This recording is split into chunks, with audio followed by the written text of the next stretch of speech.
উপলক্ষে জাতীয়তাবাদী প্রজন্ম দলের উদ্যোগে আজকে যে রক্তদান অনুষ্ঠানে উপস্থিত, আমি সবার নাম বলছি না, দৌলতপুর থানা বিএনপির বিপ্লবী সাধারণ সম্পাদক উপস্থিত আছেন, বিএনপির বিভিন্ন পর্যায়ের নেতৃবৃন্দ উপস্থিত আছেন, ছাত্রদলের আহ্বায়ক উপস্থিত আছেন, এই হাই স্কুলের শিক্ষকবৃন্দ উপস্থিত আছেন, আমার স্নেহের ভাতিজারা এখানে উপস্থিত আছেন। আমি সবাইকে ধন্যবাদ জানাচ্ছি। আজকে প্রজন্ম দল যে উদ্যোগ নিয়েছে, এইটা আমার সেক্রেটারি সাহেব বলে গেলেন, আমরা 17 বছর আমার বাড়িতেও মিটিং করতে পারিনি। এরকম একটা পরিবেশ আওয়ামী লীগ তৈরি করে রাখছিল। দৌলতপুর থানায় 32টা মামলা দিছিল, প্রায় 1600-1700 লোক আসামি ছিল। এমন অবস্থা যে বাড়িতে থাকতে পারেনি। 18 সালের নির্বাচনে আমাকে জেলে নেওয়া হয়েছে। 23 সালে 23 অক্টোবর আমার বাড়ি থেকে গ্রেপ্তার করে 88 দিন জেল খেটে এসেছি। আমার থানায় বিএনপির প্রায় 200 নেতাকর্মী জেল খেটেছে, বিল্লাল চেয়ারম্যানও জেল খেটেছে। এই অবস্থার মধ্যে আমরা 17 বছর কাটাইছি।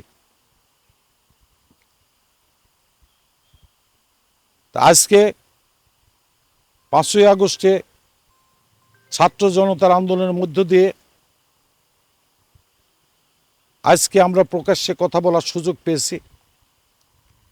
এই ছাত্র জনতার আন্দোলনে যারা রক্ত দিয়েছে, তাদের সেই সব শহীদদের রুহের মাগফিরাত কামনা করছে, আল্লাহ যেন তাদেরকে জান্নাতবাসী করে।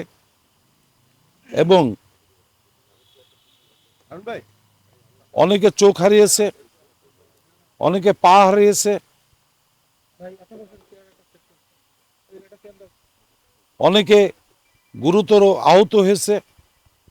যারা এখনো হাসপাতালে আছে, আমি আল্লাহর কাছে দোয়া করি আল্লাহ তাদের দ্রুত সুস্থতা দান করে তাদেরকে পারে তার পরিবারের কাছে যাওয়ার ব্যবস্থা করে দেওয়া হোক। আমার বক্তব্য দীর্ঘায়িত করব না।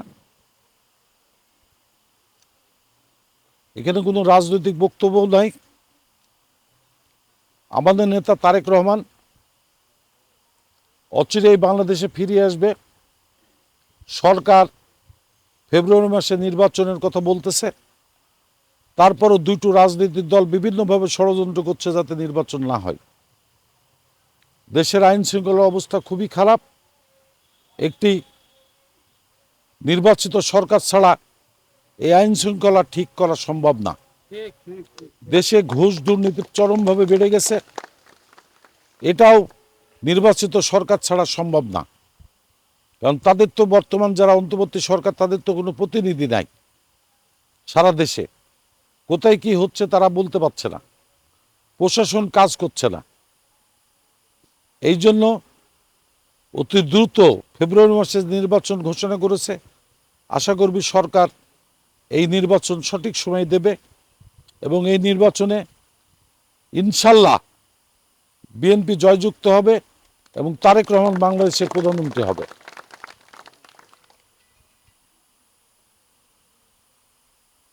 আমি বাংলাদেশ জাতীয়তাবাদী প্রজন্ম দলকে অভিনন্দন জানিয়ে বলবো, প্রত্যেক বছর তোমরা এটা আরো ব্যাপক আকারে করার চেষ্টা করবা, যাতে দৌলতপুরের মানুষ যাতে সুবিধা ভোগ করতে পারে। এই বলে আমার সংক্ষিপ্ত বক্তব্য শেষ করছি। আল্লাহ হাফেজ। বাংলাদেশ জাতীয় দল জিন্দাবাদ। শহীদ জিয়া অমর হোক। খালেদা জিয়া জিন্দাবাদ। তারুণ্যের অহংকার তারেক রহমান জিন্দাবাদ।